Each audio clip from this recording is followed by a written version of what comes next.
The next morning he woke up by a hand shaking him gently by the chest. "There's someone at the door who says it's your time to go to work," he heard Avery's clear voice say as he slowly opened his eyes. The outside he could barely see because of Avery's open hair blocking most of his view. The black was covered in the silvery light of the early sun. He noticed a bittersweet taste in his mouth and swallowed hard. "How did you sleep?" his friend asked while handing him his casual clothes. "Good," Dew replied. "I didn't even dream at all." Outside the room the four-armed woman waited, and by the hands on her hips he guessed she wasn't pleased. When was she ever? As soon as he closed the door behind himself, she began complaining. "Did you already forget your work? We have to do the morning routine now, remember?" He didn't ask. Instead, he just silently walked down the corridor. She quickly followed very closely and began listing all the things they had to do, like getting water from the well in the center of the castle's patio and preheating the fireplace. Shortly before they reached the staircase, Tiana grabbed him by the shoulder and forced him to turn towards her. "What's that smell?" she demanded to know from him. "What?" "You smell like knockout roots. Oh my stars, did he drug you?" she exclaimed as if she actually cared. Dew wanted to slap her. "I couldn't sleep. No wonder he looked so unsatisfied when I showed up. I can talk to authorities immediately," she rambled, but she didn't have worry in her voice, but pride, as if she was the hero of the situation. Dew actually did slap his forehead. "Tiana, stop it. You're making up more stories than there already are." He tried to stop her theorizing while suppressing his own rising anger. Just those rumors existing were bad enough for him, but people in his surroundings, especially Tiana, drawing conclusions based on those were even worse. Josephine, who was one of the few people who had never seen the dragon hybrid before but had little prejudice towards his roommate, had explained the origin of all the accusations to him. As the wife of a knight, she managed to catch wind of many stories over the years. Apparently Avery looked much older than his actual age of 18 years, with the grey streaks in his hair, the rings under his eyes and several small scars scattered across his face. As a hybrid, people were expected to be married at least 23 years of age, which the dragon hybrid wasn't. The situation of sharing a room was interpreted by some as Dew being a personal slave. It was ridiculous, but people liked to talk, and Tiana liked to put others down, especially at the opportunity of potentially getting something out of it herself. "How can I not worry about this little creature?" She squeezed his cheeks, but he guided her hands back to herself. "How about starting to see me as someone who can think for themselves first?" he thought, but didn't dare to speak. She didn't like when he did that. Already he wanted to go back into his bed, crawl underneath one of Avery's warm wings, and listen to him read another one of the fairy tales from the book he carried with him since the day they met. While he was tasked with lighting the fire, Tiana brought the water with the argument that Dew was probably too tired to do heavy work and that he had to get himself together. In fact, Dew felt very awake and just preferred her being as far away from him as possible at that moment. After the warmth of the flames spread through the kitchen, he noticed a cat staring at him from the table in the corner next to the door that led to the patio.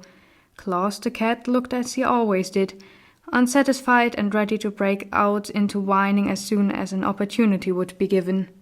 Dew stared back at him. Then he continued his work by wiping across all preparation surfaces because they probably forgot about it last night. The cat was still staring at him. Maybe it was because he wasn't used to the blonde guy messing with the kitchen that early. The door to the patio opened, scared Claus half to death, who immediately started whining as if the door hit him instead of the table he was sitting on, and Tiana came in with 2 large buckets filled to the brim with water in 2 arms each. She stomped upstairs, and soon Dew heard as she emptied them into the barrel hanging from the ceiling above the sink. She came back down. "Did you not feed Claus?" she lectured him, as if it was the most obvious thing in the world to take care of the animal who was supposed to sustain itself by hunting down mice. In the cat's defense, most mice were already dead, thanks to him. "Charles used to do that?" he asked while searching for something edible.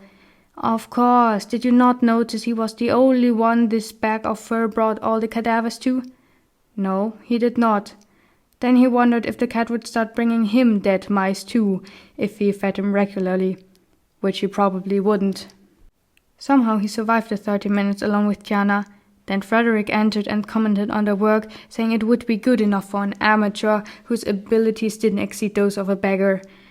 Dew watched with both worry and fear as his chef proceeded to yell around before breaking down into tears.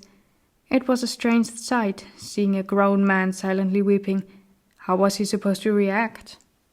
The day went on. Everyone worked silently. There was no chitter-chatter as usual, and the only noticeable sounds was the crackling of the fireplace, tiny steps hastily going from one place to another, the chopping sound of a knife hitting a board, and short sighs from time to time. Usually that would create a relaxing environment for Dew, but it was different when knowing everyone would like to speak but couldn't bring themselves to. If he was honest with himself, he preferred it that way.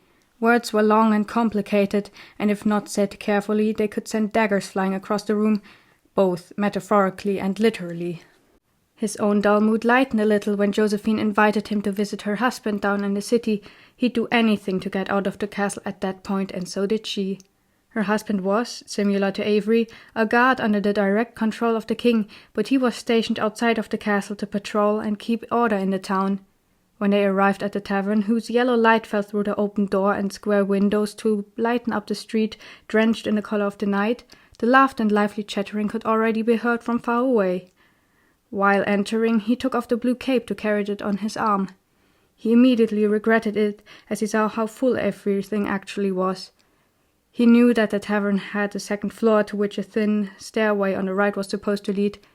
Further indoors, on the left, was the bar, mostly serving low-quality liquor or beer.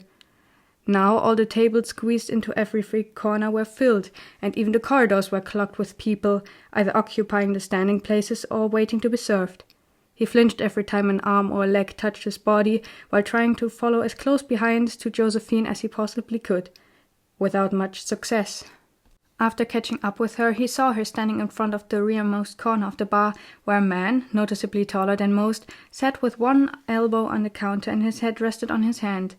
Josephine's husband looked a little bit different to what Dew had expected. Of course, he was in full armor, except the helmet. He had just finished his shift, but he didn't look as imposing as other knights he had seen.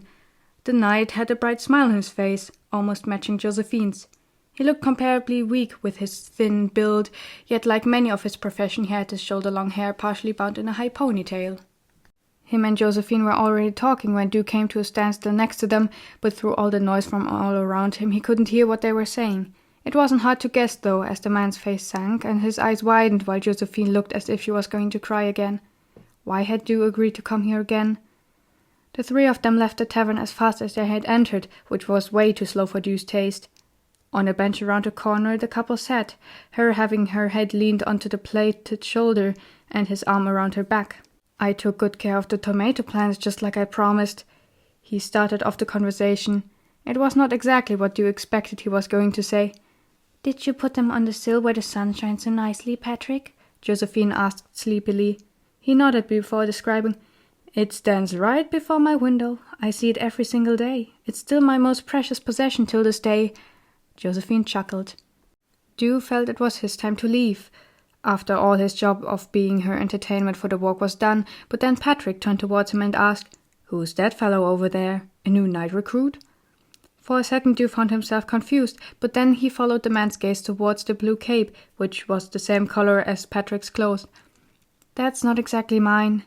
It was a gift from a friend who's a knight and grew out of it a bit too fast," he explained. Avery simply did not give it back to the general use because Dew desperately lacked warm clothing with decent quality.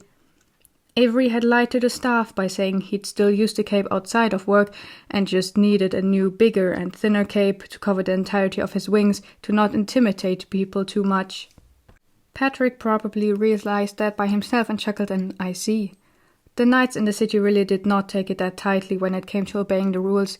Just by looking at Patrick's expression while Dew explained to him what had happened the day before, it was clear he lived in an entirely different environment.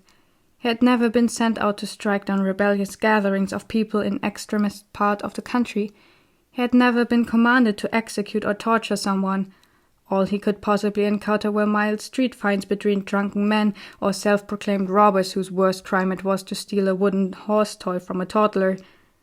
Something about that made you feel somewhat happy for him and Josephine. Having someone so unknowing around you seemed so calming and comforting.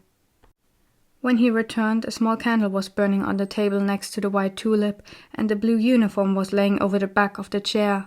In the warm flicker you could make out faint dark splotches all over the cloth, which burned themselves into his eyes. He wondered if it wasn't for the suicide, Charles would have ended up as one of them just this morning. He laid down and felt as a warm wing laid itself upon him, maybe to comfort him, maybe only because the frost of February was creeping back indoors.